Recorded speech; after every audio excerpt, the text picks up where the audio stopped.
마태복음 25장 30절에서 33절 그리고 46절 우리 함께 읽겠습니다. 이 무익한 종을 바깥 어두운 데로 내쫓으라. 거기서 슬피우며 이를 갈리라 하니라.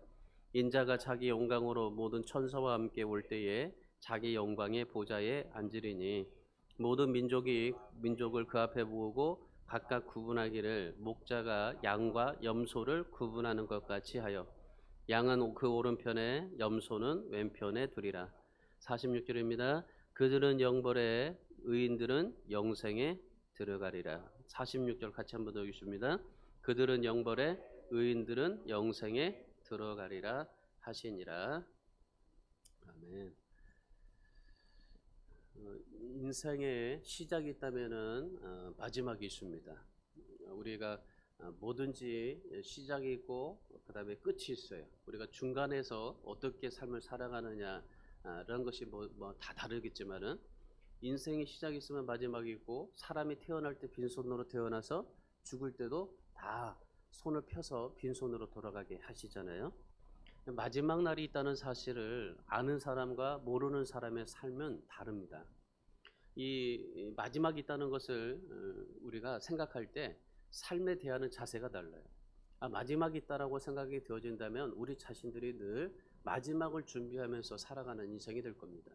근데 마지막이 없다라고 생각하는 사람들은 그냥 이 세상에서 잘 먹다 잘 살고 끝나면 되겠지라고 생각을 하게 되는 겁니다. 그러니까 마지막 날이 있다는 사실을 믿는 사람들은 어떻게 맞이할지를 고민하고 준비를 해요. 그런데 마지막 날이 있다는 사실을 모르고 있는 사람들은 예수님의 재림에 아무런 준비하지 않습니다.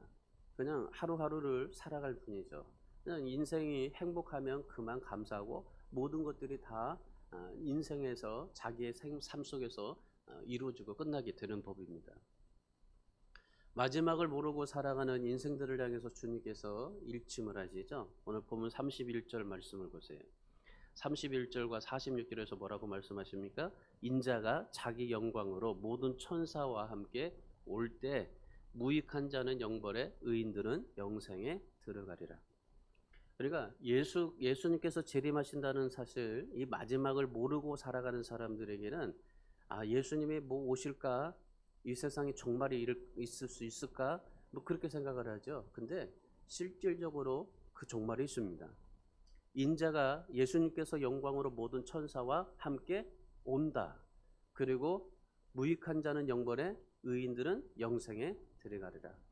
영벌과 영생에 들어가게 된다 말씀하고 계십니다. 여러분, 우리 사람은 하나님의 형상으로 지음받은 사람들입니다. 하나님의 형상으로 지음받았다는 것은 무슨 말입니까? 이 흙으로 불과했던 존재가, 죽을 수밖에 없었던 우리 존재가 인격과 이성을 갖게 됐다는 거예요. 하나님의 형상을 닮았다는 것은, 하나님의 형상을 우리에게 줬다는 것은 하나님과 같은 삶을 살 수 있도록 만들어줬다는 겁니다. 그러니까 우리의 모든 삶은 하나님과 같은 삶을 살아갈 수 있도록 만들어주신 거예요.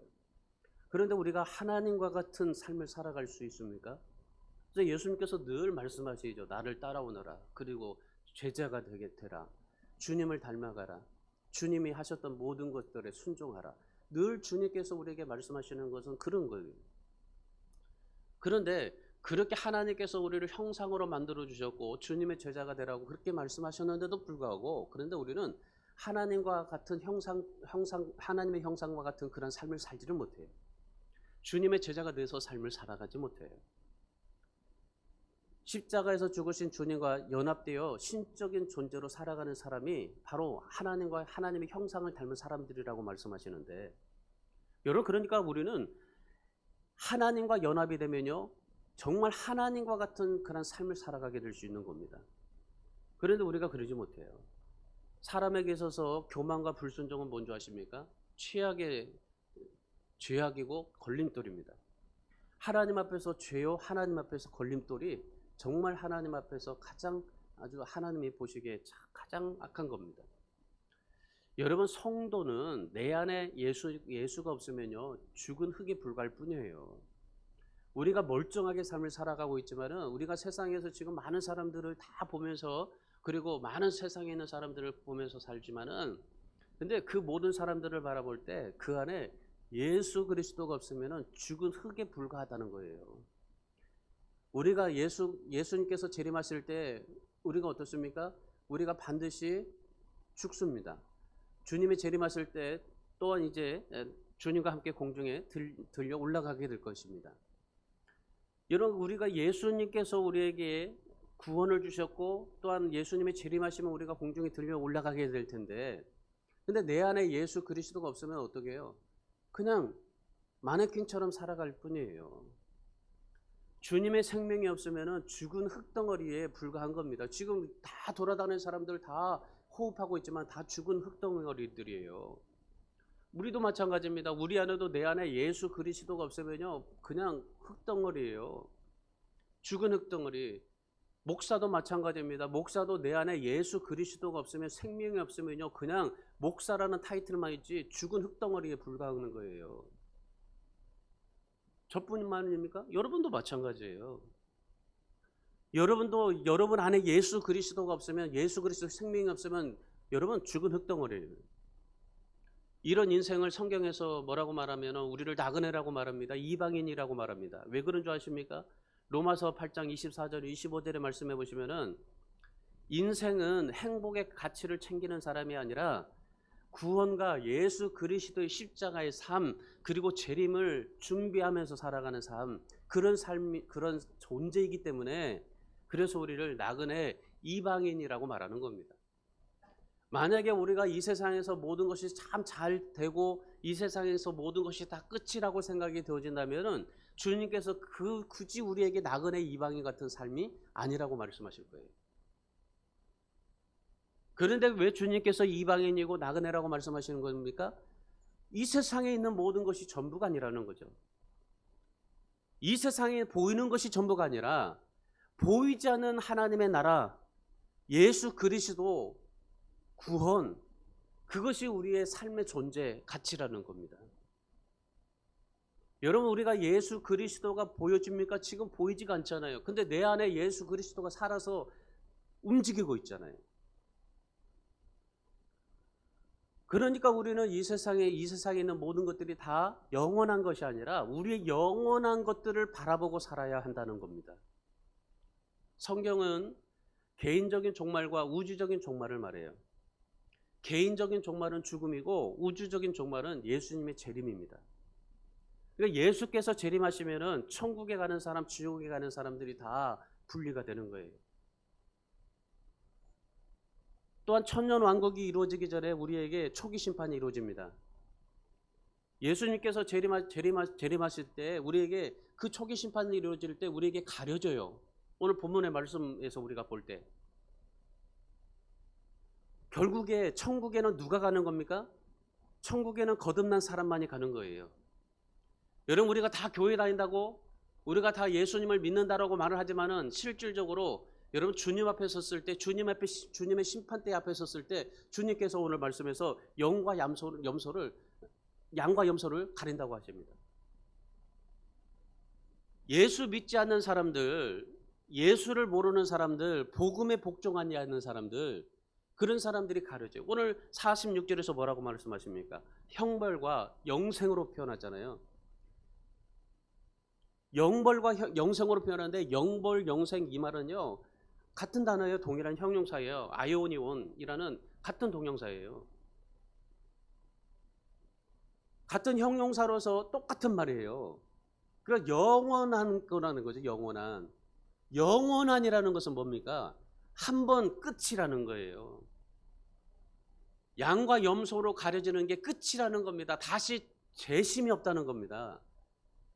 단판심이에요. 우리는 헌법에서는 3심제가 있어요. 3심제가 있는데, 그런데 하나님의 나라에서는 단판제예요. 한 번에 딱 끝나는 겁니다.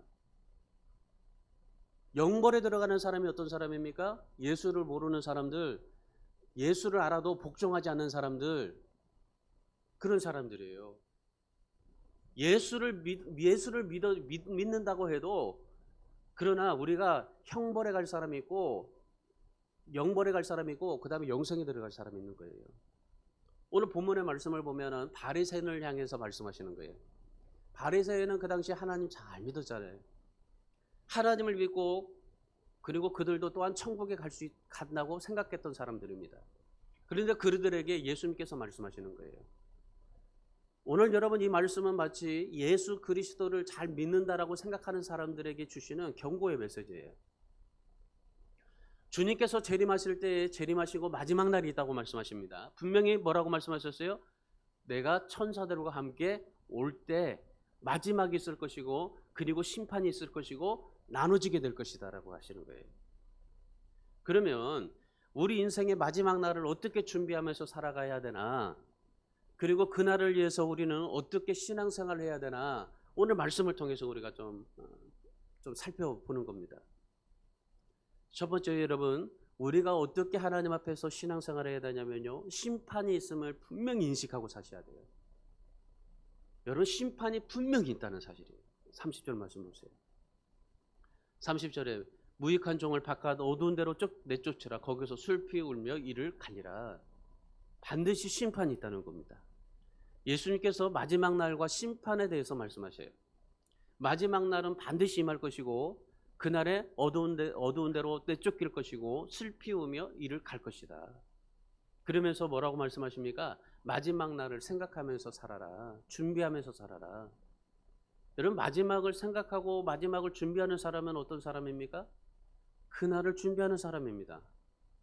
마지막 날을 준비하면서 살아가는 사람입니다.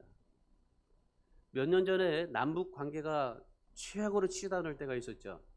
그래서 전쟁이 일어나지 않을까 그렇게 걱정을 했습니다. 그때 이 전쟁에 대한 긴장이 높아졌을 때 사람들이 불안한 마음으로 우왕좌왕했죠. 그리고 뭐 했습니까? 생수와 라면을 얼마나 사재기했는지 몰라요. 만일의 사태를 대비해서요. 지금 코로나 터졌습니다. 코로나가 터졌을 때 작년 4월, 5월만 해도요. 어땠습니까? 사재기하면서 자가격리해야 된다고 얼마나 많이 그랬어요. 외국 같은 나라든요, 유럽이나 미국 같은 나라든요, 막 슈퍼마켓이 막 동인하고 막 털리고 얼마나 그랬어요. 여러분, 우리는요, 마지막 날이 온다는 그런 사실 속에, 확신 속에 하나님의 심판이 있다는 사실을 믿고 살아가는 사람들이 바로 그리스도인들입니다. 성도의 삶이 바로 그거예요. 마지막 날에 생수와 라면으로 생존 가방을 꾸미는 사람이 아니라 주님이 재림하시는 날, 그 주님께서 심판하실 때에 우리가 어떻게 주님 앞에 섰느냐가 중요하다는 사실을 우리가 아셔야 돼요.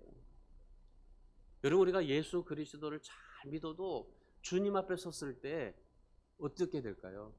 여러분, 나는 정말 구원받아가지고 주님 앞에 정말 천국 간다고 자랑스럽게 여길 수 있는 사람들이요, 주님 앞에 갔을 때 내가 너 도무지 알지 못하겠다고 한다면 그 사람은 어떻게 합니까? 영벌에 가는 거예요. 주님이 나를 판단하시는 거예요. 주님이 나의 모습, 나의 신앙을 구분하시는 거예요.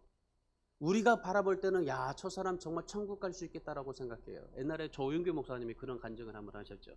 본인이 천국에 갔어요. 천국에 갔는데, 그런데 자기가 보이는 사람은 안 보이고 모르는 사람들만 보이더래요. 분명히 이 장로 저 장로 다, 이 권사 저 집사 다 천국에 갔을 수 있었을 것 같은데, 근데 천국에서 보이지가 않더래요. 그리고 자기 집도 없더래요. 천국에 다 자기 집이 있는데 모르는 그런 별볼이 없는 그런 성도들, 그런 사람들이 그 집을 가지고 있더랍니다. 여러분, 우리가 주님 앞에 갔을 때 주님만이 우리를 심판하실 것이고 주님이 우리를 나누시게 될 겁니다. 여러분, 우리가 어떻게 사느냐, 무엇이 되느냐, 이거는 우리에게 참 중요한 사실이에요. 왜냐하면 46절에서 말씀하듯이 우리에게 영벌과 영생이 있기 때문에 그래요. 영벌에 들어가느냐, 영생에 들어가느냐. 그것이요, 여러분의 지금 삶을 반영해요. 이런 사실을, 하나님의 심판이 있다는 사실을 내가 생각하면서 늘 살 때 여러분의 삶은 달라지게 되어 있어요. 여러분, 우리가 진짜 예수 그리스도를 믿었는데 달라지지 않을까요? 달라질 수 있는 겁니다. 진짜 예수님을 믿으면 내 삶의 가치관도 달라지고 내 삶의 방식도 달라지고 내 모든 것이 다 달라져요. 근데 보세요. 내가 예수 그리스도를 진짜 믿었는데도 불구하고 달라지지 않는 사람들 보세요. 달라지지 않는 사람들, 그 사람들이 천국에 주님께서 재림하셨을 때 그때 주님께서 뭐라고 말씀하셔요? 영벌에 갈 거다.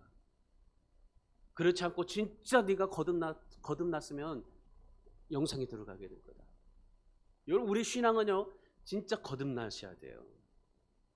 내가 진짜 예수 그리스도를 믿었다고 해서 그게 다가 아니고 여러분의 진짜 거듭난 인생이 되어야 되는 거예요. 거듭난 사람의 대표적인 예가 누굽니까? 바울이지 않습니까? 바울. 그렇게 세상에서 덩덩거리면서 살면서 살았던 그 청년이 예수 믿고 나서 어떻게 됐어요? 완전히 거듭났잖아요. 예수 그리스도의 삶을 살잖아요. 하나님의 형상처럼 살잖아요. 마치 정말 이 사도 바울이 예수님처럼 삶을 살지 않습니까? 여러분, 정말 우리가 명심하셔야 돼요. 예수 그리스도를 믿었다면 정말 달라지는 거예요. 내일이 심판이 있다는 사실을 믿고 살아가는 사람입니다. 여러분, 내일의 심판은 오늘 내가 어떻게 삶을 살았느냐에 따라서 결정되는 겁니다. 심판의 날에 내가 어디에 서 있는가, 내가 어디에 서서 지금 살아가고 있는가는 여러분 오늘이 우리에게 결정되는 거예요. 목회연구소에서 데이터를 발표했는데 이 코로나로 인해서 비대면 예배를 드리고 있잖아요. 성도들이 주일 예배를 드리지 않는 사람들이 얼마인가 데이터를 냈는데 정말 깜짝 놀래요. 코로나 이후에 아예 주일 예배를 드리지 않는 사람들 여러분 얼마나 되는 줄 아십니까? 우리 기독교인 1000만 명으로 생각할 때 4월 초에 13%예요. 7월 중순에는 18%, 12월에는 20%가 넘습니다. 1년 동안에. 1년 동안에 코로나로 인해서 20%가 한국 교인들이 예배를 안 드려요. 아예 예배 안 드려요. 코로나 종식 후에 예배를 가겠다고 하는 사람이 몇 퍼센트인 줄 아십니까? 코로나 이후에 교회를 아예 안 가겠다는 사람 10%예요. 자 보세요. 주님께서 우리에게 주님의 재림하시기 전에 마지막 큰 환란이 있어요. 우리가 지금 코로나로 인해서 환란을 겪고 있는데 이보다도 더 큰 정말 몇 천 배의 그 환란이 우리에게 닥치게 되면은 자 보세요. 그때는 몇 프로나 남을까요? 지금 이 코로나의 20%가 떨어지고 있는데 그러면 그 환란이 오게 되면은 20%밖에 남지 않는 겁니다. 정말 그리스도인들이 하나님 앞에 믿음으로 살고 거듭난 사람들이 20%밖에 되지 않는다는 사실이에요. 놀라운 수치 아니에요, 이거는? 여러분, 이 데이터의 결론은 뭡니까? 주님이 가까울수록 예수님을 믿는 믿음에서 떠난다는 겁니다. 구원받은 사람들이 사라진다는 것입니다. 여러분, 정말 이 종말이 가까워질수록 성경에서는 뭐라고 말씀하세요? 식어진다고 하잖아요. 신앙이 식어진다. 여러분, 종말이 가까울수록 신앙이 식어진다는 말을 이 하나님의 말씀이 지금 적중하고 있잖아요. 믿어지잖아요. 똑같잖아요, 지금 여러분. 등은 가지고 있는데 기름이 없어요. 겉으로는 교인인데 속을 보면 성도가 아닌 사람들이 너무 많다는 겁니다. 여러분, 우리가 정말 심판의 날을 준비하면서 사셔야 돼요. 심판의 날을 준비하면서 살면요, 지금 내가 달라질 수밖에 없는 거예요. 코로나 때문에 뭐 예배 못 드린다고요? 여러분, 이거 탓하지 마십시오. 환경 때문에요, 뭐 여건 때문에 여러분 이 탓하지 마세요. 천국에 가서도요, 코로나 때문에 내가 예배 못하고 왔습니다. 탓해보세요. 주님께서 뭐라고 말씀하시겠어요? 아무리 변명해도 주님은요, 내가 너무 모르겠다. 그건 영벌. 그리고 너는 정말 그 코로나 가운데서도 열심히 하나님 앞에 믿음 생활하고 주님의 형상을 닮아서 주님처럼 살면서 살았다. 영생. 딱 나눠지게 되면은 여러분 말할 필요가 없는 거예요. 돈이 없어서 못했다고, 여러분 아무리 내가 뭐 어쩔 수가 없어서 그랬다고 할지라도 여러분 변명이 될 수밖에 없는 거예요. 어두운 데로 쫓겨날 것이고 거기서 슬픔의 이를 갈게 될 뿐입니다. 여러분, 심판의 날이 분명히 있다는 사실을 믿으십시오. 여러분, 내가 하나님 앞에 심판, 이 코로나 때문에 이때만 못 가는 뿐이지 그 다음에는 열심히 믿어요. 여러분 그렇게 생각하는 신앙이 결국에 주님 앞에 갔을 때는 어떻게 될까요? 그러면은 마지막 대환란이 우리가 시작되고 마지막 대환란이 만약에 있게 된다면은 그때 이 대환란이 끝나면은 내가 열심히 하나님 믿죠. 그러면 이미 늦어버리는 걸. 지금부터 우리는 심판을 준비하고 심판에 정말 준비되진 그러한 성도로서 삶을 살아가야 되는 겁니다. 예수님께서 어떻게 오시겠다고 하셨어요? 분명히 오시겠다고 했잖아요. 마태복음 24장 30절에 세상이 다 알 수 있도록 오시겠다고 하셨잖아요. 예수님 분명히 오시겠다고 말씀을 하셨잖아요. 그러면 예수님께서 말씀을 통해서 분명히 오시겠다고 하셨다면은 그러면 그 사실을 믿고 준비하는 삶을 사셔야죠. 예수님께서 도둑처럼 오시지 않았습니다. 온 천지를 진동시키면서 온 세상 사람들이 다 보는 데서 오시겠다고 하셨어요. 예수님이 오시면 우리는 어떻게 됩니까? 모든 거 다 사라지게 되는 겁니다. 여러분이 모았던 재산도 명예도 돈도 다 없어지게 되는 겁니다. 예수 믿는 사람들은 초자연적인 힘에 끌려서 하늘로 올라가게 되는 겁니다. 데살로니가전서 4장 16절에서 주님이 재림하시면 뭐 어떻게 된다고 그래요? 죽은 자들이 먼저 일어나게 되고 그리고 그 후에 살아남은 자들도 그들과 함께 구름 속으로 끌어올려 공중에서 주님을 영접한다고 그래요. 여러분 주님께서 오신다고 하셨어요. 그리고 심판하신다고 하셨어요. 그리고 정말 그 예수님이 오시면 우리가 모든 사람들이 다 변화돼서 공중으로 올라간다고 했어요. 이 사실을 우리가 믿어진다면 그러면 오늘 우리가 하나님 앞에서 오늘을 준비하면서 심판을 준비하면서 살아가는 삶이 되어야 될 거 아닙니까? 매일매일마다 그런 이 심판을 의식하고 하나님을 의식하고 하나님 앞에 그런 신앙을 살아내야 되지 않겠습니까? 여러분 우리 지금 한국교회 전 세계에 지금 있는 교회 성도들의 모습 여러분 그냥 우리가 쉽게 생각할 거 아니에요. 오늘 우리 나 자신을 정말 쳐서 하나님의 말씀에 복종시키고 정말 하나님 앞에 심판의 그런 날을 준비하면서 오늘 하루하루를 살아갈 수 있는 지혜로운 성도들이 될 수 있기를 주님의 이름으로 축원합니다. 두 번째는요, 분명히 기억하실 게 뭐냐면은 염소의 삶이 있고 양의 삶이 있어요. 염소의 신앙이 있고 양의 신앙이 있어요. 염소의 삶에서 양의 삶으로, 염소의 신앙에서 양의 신앙으로 바꾸셔야 돼요. 심판이 있다라고 여러분이 믿어지걸랑 바꾸십시오. 심판이 있어라고 그냥 의식하지만 마시고 심판이 있어라고 생각이 되어진다면 오늘 바꾸세요. 32절 33절의 말씀을 보십시오. 모든 민족을 그 앞에 모으고 각각 구분하기를 목자가 양과 염소를 구분하는 것 같이 그래서 양은 그 오른편에 염소는 왼편에 두리라. 예수님께서 재림하시면은 모든 민족의 백성들을 다 모으신다는 겁니다. 다 모으고 양은 오른쪽에 염소는 왼쪽에 구분하시겠다고 하셔요. 이 양과 염소의 차이가 있는데요. 이 양과 염소는요, 둘이 한 군데서 사이좋게 지내요. 둘 다 그 같은 그런 이 사이좋게 따르면서 그렇게 같이 사귀면서 같이 따르면서도 두려워해요. 양은 혼자 있으면요 불안해하고 견디지를 못해요. 그래서 꼭 목자가 있어야 돼요. 근데 염소는요 목자가 없어도 잘 삽니다. 양은 풀을 먹잖아요. 근데 염소는 풀뿐만 아니라 나뭇잎도 먹어요. 염소를 잡으려고 하면요 힘을 다해서 막 잡아야 돼요. 왜? 염소가 막 달아나니까. 근데 양은요 그냥 주저앉아 버려요. 이 죽을 때요, 죽을 때 그 양은 전혀 반항하지를 않아요.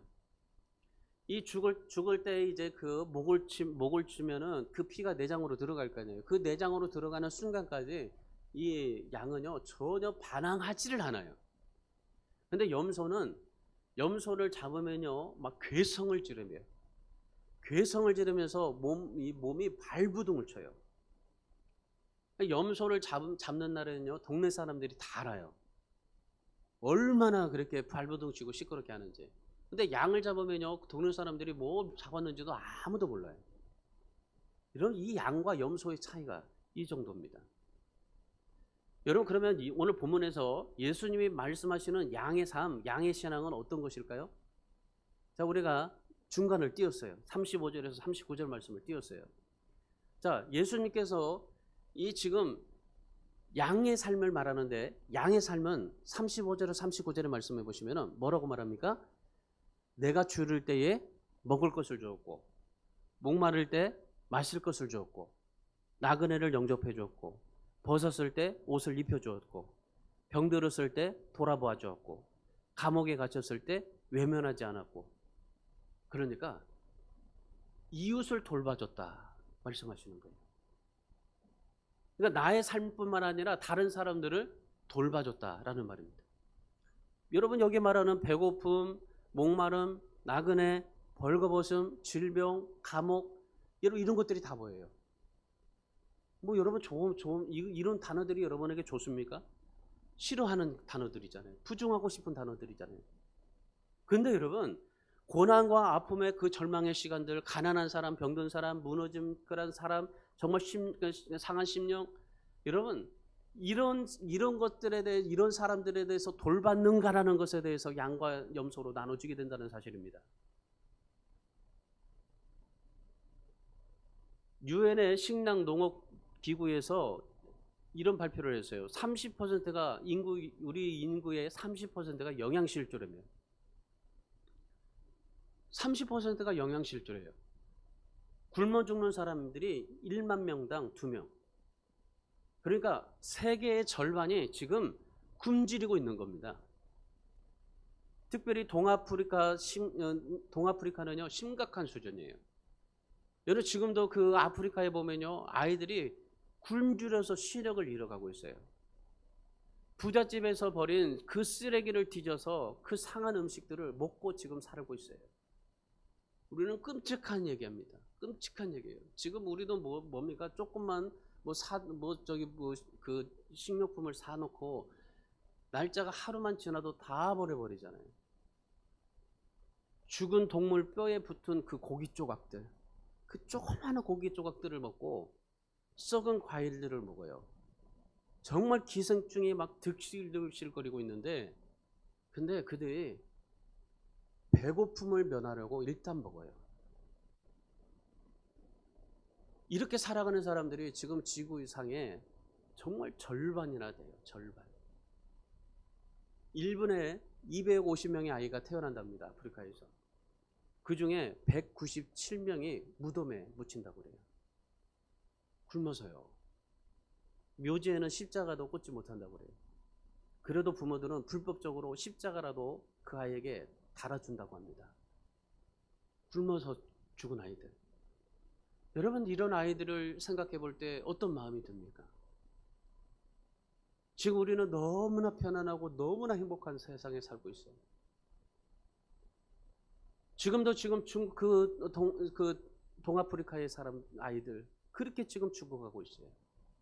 여러분, 이런 아이들의 그런 모습을 여러분들이 이야기를 들으면 여러분의 마음에는 어떤 생각이 듭니까? 그들을 좀 돌아보고 싶다라고 느낍니까? 저도 이제 좀 있으면은 저도 다시 시작하게 될 건데, 제가 한 5년 전까지만 해도 그 아이들 2명을 계속적으로 도왔어요. 애들 중학교 갈 때까지. 어렸을 때부터 중학교 갈 때까지 한 사람당 5만 원씩 해서 그 아이들이 5만 원만 보내면은 중학교까지 다 졸업할 수가 있어서. 우리 교회도 선교 헌금을 하는데 몇 명 안 돼요.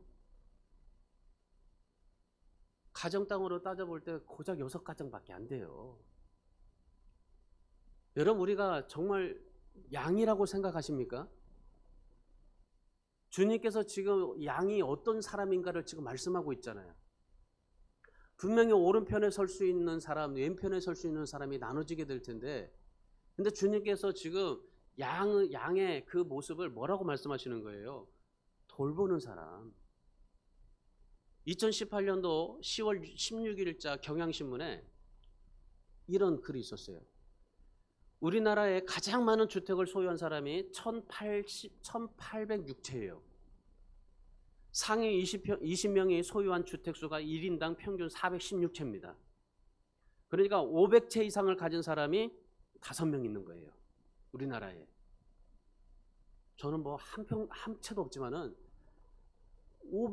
500채를 가진 사람이 5명. 상위 1% 그 사람들이 소유한 주택이 102만 6,237채예요.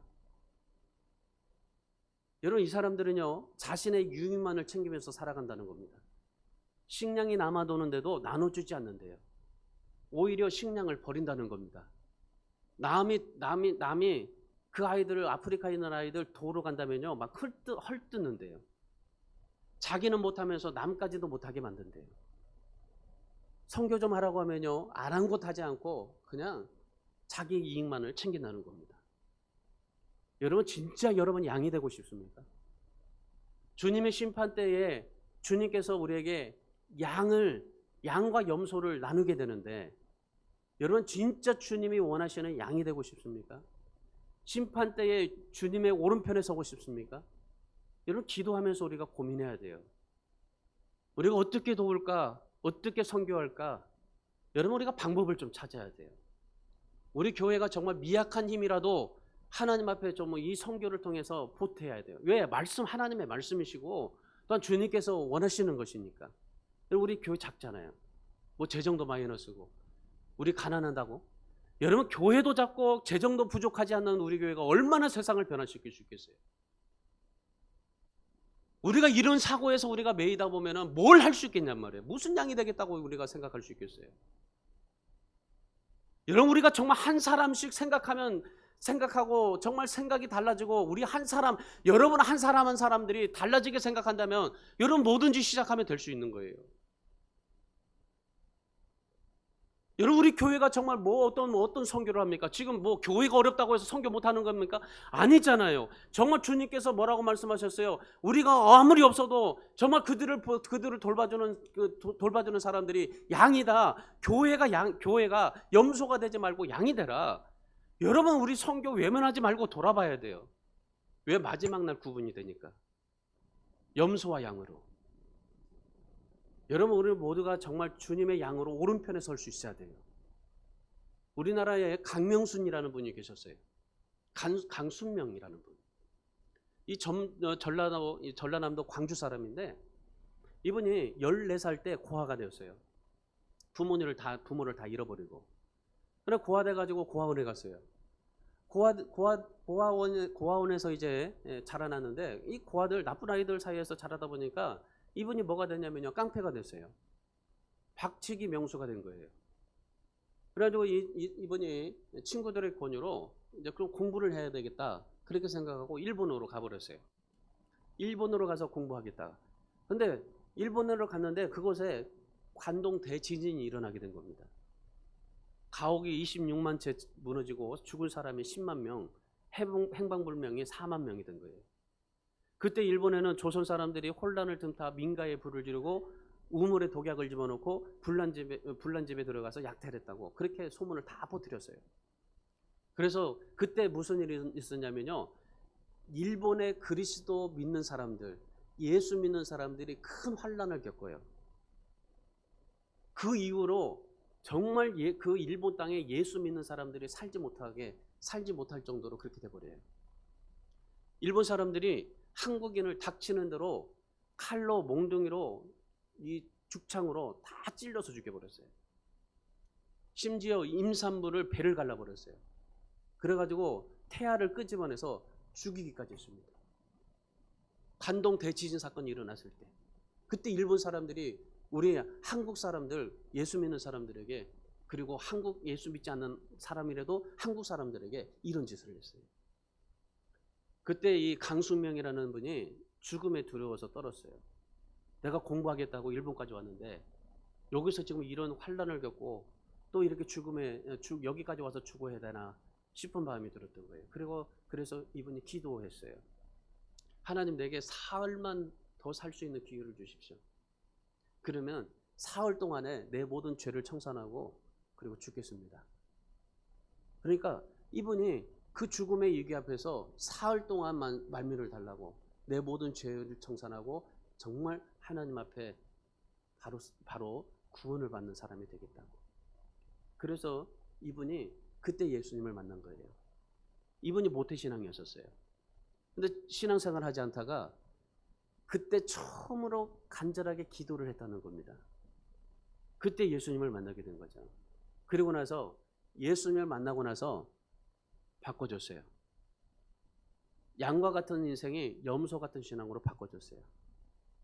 그분의 삶이 예수님이 기준으로 바뀌어졌어요. 예수님을 만나서 양처럼 살게 된 거예요. 1924년 일본의 정칙중학교를 졸업하고 광주에 돌아왔어요.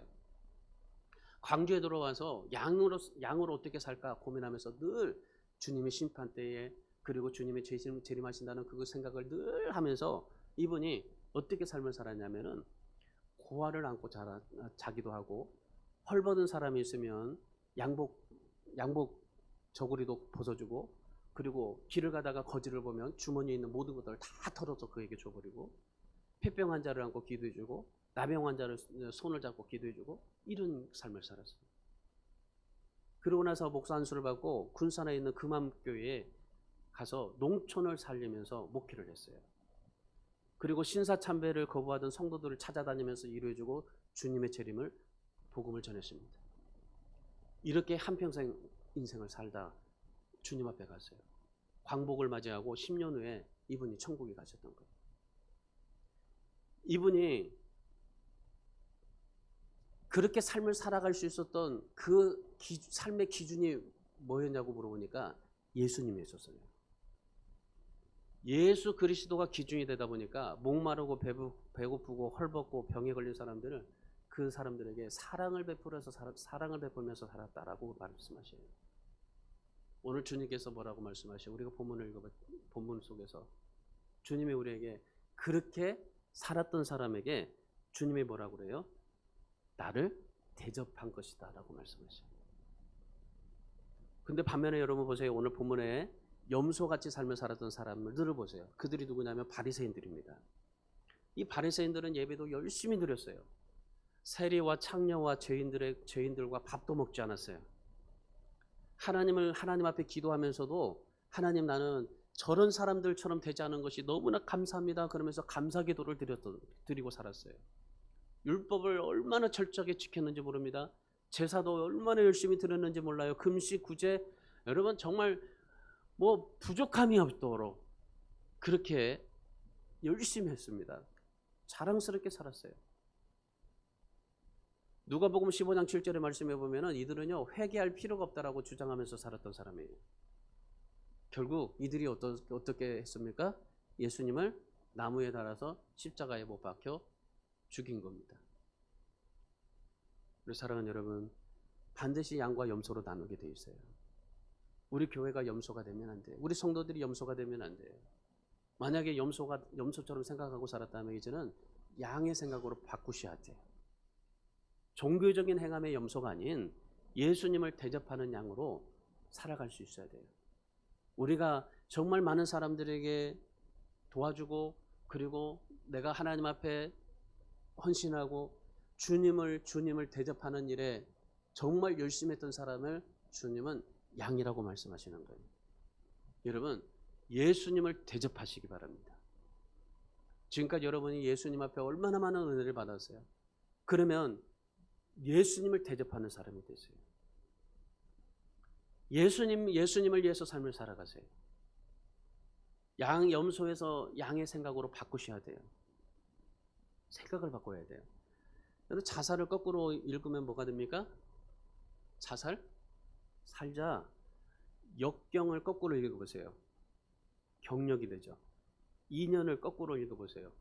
연인이 되고. 내 힘들다라는 것을 거꾸로 읽어보세요. 다들 힘내.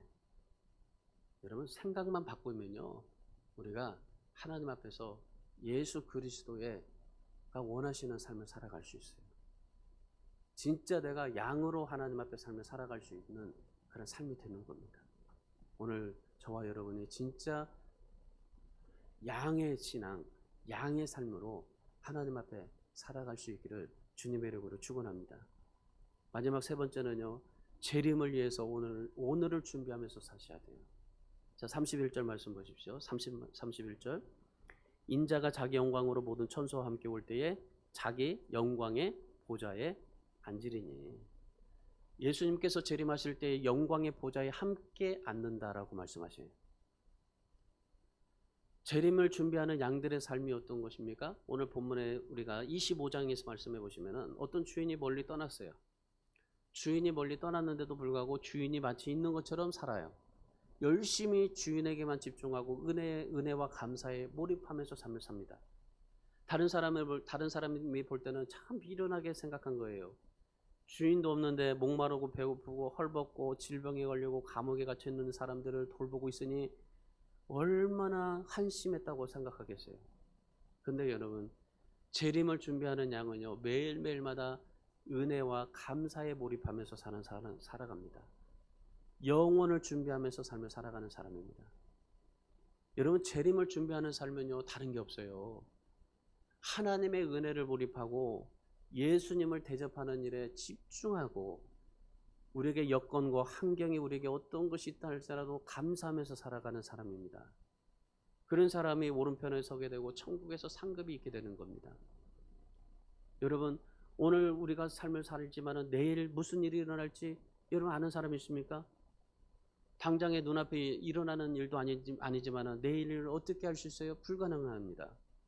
그런데 한 가지 확실한 사실은 뭐냐면 내일이 온다라는 겁니다. 내일 일을 알든 모르든 내일은 반드시 옵니다. 여러분, 내일이 온다라고 생각이 되어진다면은 내일을 준비하는 사람이에요. 주님이 재림하신다고 생각하는 사람은요, 주님의 재림을 준비하면서 살아가는 사람입니다. 여러분, 주님의 재림을 준비하면서 살아갈 수 있어야 돼요. 오늘을 사는 사람은 내일은 준비하지 않아요. 내일을 준비하는 사람과 오늘만 사는 사람은 인생이 다를 수밖에 없어요. 재림을 준비하는 삶도 마찬가지입니다. 재림을 아는 사람들은요, 재림을 준비하는 삶을 살게 돼 있어요. 오늘의 기쁨과 감사, 이것이요, 재림까지 늘 매일매일마다 살아가다 보니까 재림까지 이어가기를 바라고 그렇게 삶을 살아가는 사람입니다. 그 재림을 준비하시되 여러분, 오늘을 준비하면서 사십시오. 재림을 준비하기 위해서 오늘을 준비하는 것. 여러분, 이것이 우리의 삶의 지혜입니다. 주님께서 오늘 본문 말씀에서 우리에게 말씀하시는 거예요. 25장 40절에서 주님이 뭐라고 말씀하셔요? 너희가 내 형제 중에 지극히 작은 자 하나에게 한 것이 곧 내게 한 것이다. 주님 앞에 한 것. 여러분, 우리가 천국에 갔을 때 주님께서 우리에게 보시는 것은 내게 한 것을 보시는 거예요. 주님에게 한 것. 여러분, 신앙생활 할 때 주님에게 한 것 보셔야 돼요. 내가 얼마나 많이 일했냐가 아니라 주님에게 한 것입니다. 주님에게 한 것. 주님에게 한 사람들이에요. 오늘 본문의 말씀을 통해서 양이 될 수 있는 사람, 주님에게 하는 사람, 여러분, 돌보고 주님의 일을 하고 주님의 생각 갖고 주님 앞에 하는 사람이에요.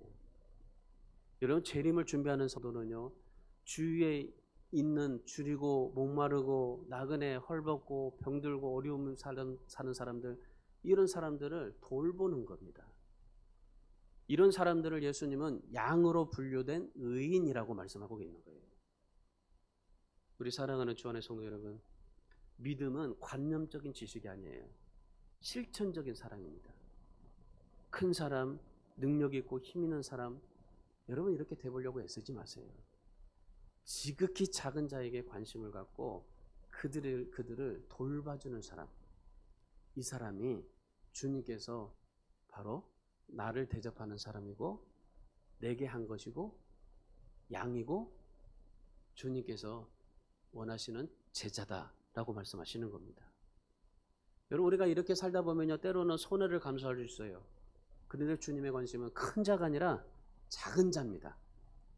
도움을 받을 수 있는 사람이 아니라 도움을 주는 사람입니다.